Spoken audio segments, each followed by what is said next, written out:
Joining us now, Sarah Jones, Shadow Minister for Industry and Decarbonisation. Very good morning to you.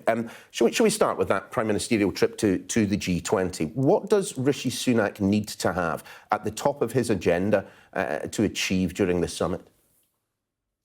Well, look, there are so many issues we need to contend with in a destabilised world with big macroeconomic and security issues to contemplate. But look, when it comes to business, we've got new stats out today showing that we are falling behind all of the G20 countries that produce data when it comes to business investment. We have a huge job to do as a country to face the future, to look at those opportunities of green tech, of business investment, and this government is simply failing to do it. So, of course, we need to work with our global partners to create an environment where our economy can thrive. But the government here also needs to focus on how do we move with our private industries to create the jobs that we need to see for the future.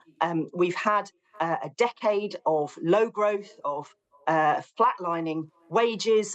We've got high inflation. And of course, there's been global shocks, which we all have to talk about. The war in Ukraine, of course, being the one that we all think about. But the government has sat on its hands when it comes to our economy. And Labour wants to see a real plan for growth in the future. But just in terms of Ukraine, I mean, is now the point at which Narendra Modi should essentially get off the fence? The Indian Prime Minister should be compelled somehow to state unequivocally that the Russian invasion of Ukraine was just that. Well, look, we are standing shoulder to shoulder with the government on Ukraine. The Labour Party supports our unwavering support for Ukraine, and the majority of countries around the world, our allies, are doing the same. India is not, so I'm asking what should be done about that? Want to go forward with. We know that with the instability of the Ukraine war, it impacts on everything, not just people's safety, but also our economy. And so we will be talking, as we always would, as the government will be doing, as the Foreign Secretary will be doing, to talk to our allies around the world about what we can do. And I'm sure they'll be having those conversations in the G20. Yeah, I mean, there will be plenty of conversations, one assumes, as well, around that free trade agreement with India. I mean, just in terms of getting that across the line, because it has been a bit of a battle. I mean, do you think that they're opening up, more visas for students, Indian workers? Would that be a trade-off that Labour would be prepared to make in a way that the Conservative government is not? We need to see the details before we come to a view. We know that trade agreements around the world are important, but they are not everything. We know that the government has failed to bring in the business investment that we need to see across the board, failed to grab the opportunities of the future. So all of these things are possible. And whenever we have conversations with countries around the world, of course, we have conversations about how the movement of people, the movement of skilled people might work as part of that trade agreement. The government doesn't have a good record on our trade agreements that they've negotiated so far. They've made a tiny difference in terms of the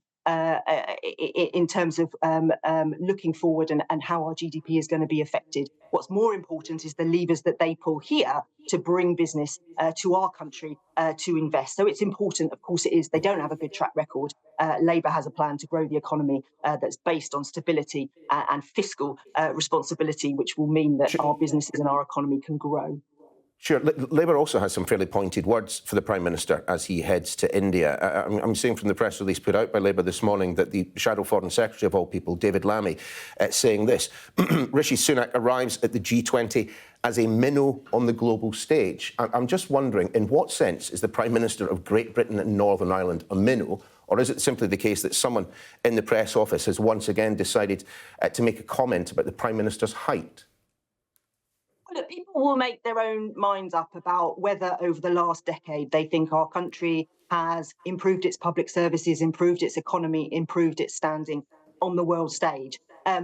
We know that some of our allies look at us slightly questioningly, thinking, why have we made the choices that we have made? Why is Britain not thriving in the way that we know it always has? We know that we have brilliant skills, brilliant universities, brilliant businesses in this country, but they have one hand tied behind their back because they have a weak government that is not doing the things that will enable economic growth. That's what our shadow foreign secretary means, and that's why Labour has a plan to boost the economy when we get in, because the future is there for us to take. But America, Europe, other countries are ahead of the game, and we will lose out if we don't get there fast. I mean, perhaps slightly closer to your brief, Ms Jones. Let's talk about the offshore wind auction. That is, in essence, borne absolutely no fruit whatsoever. The word appears to be from the big energy companies that the price point just wasn't in the right place. Clearly, the energy companies are not quite as behind the push towards net zero as we might hope them to be, or, well, certainly we don't expect them to be 100% behind it, but you might have thought that someone somewhere might have wanted to invest in offshore wind.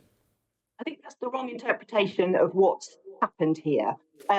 We all want to see more, and Labour's mission is for more renewable energy, because that is where the green tech jobs are for the future. That's what brings us security. That's what brings prices down. The price of offshore wind is massively cheaper than to produce than gas, and that's why we need to make that transition for costs. Now, the industry have been saying to government for the last year, we are going to struggle with the prices that you are setting for offshore wind. We are not going to be able to meet these numbers.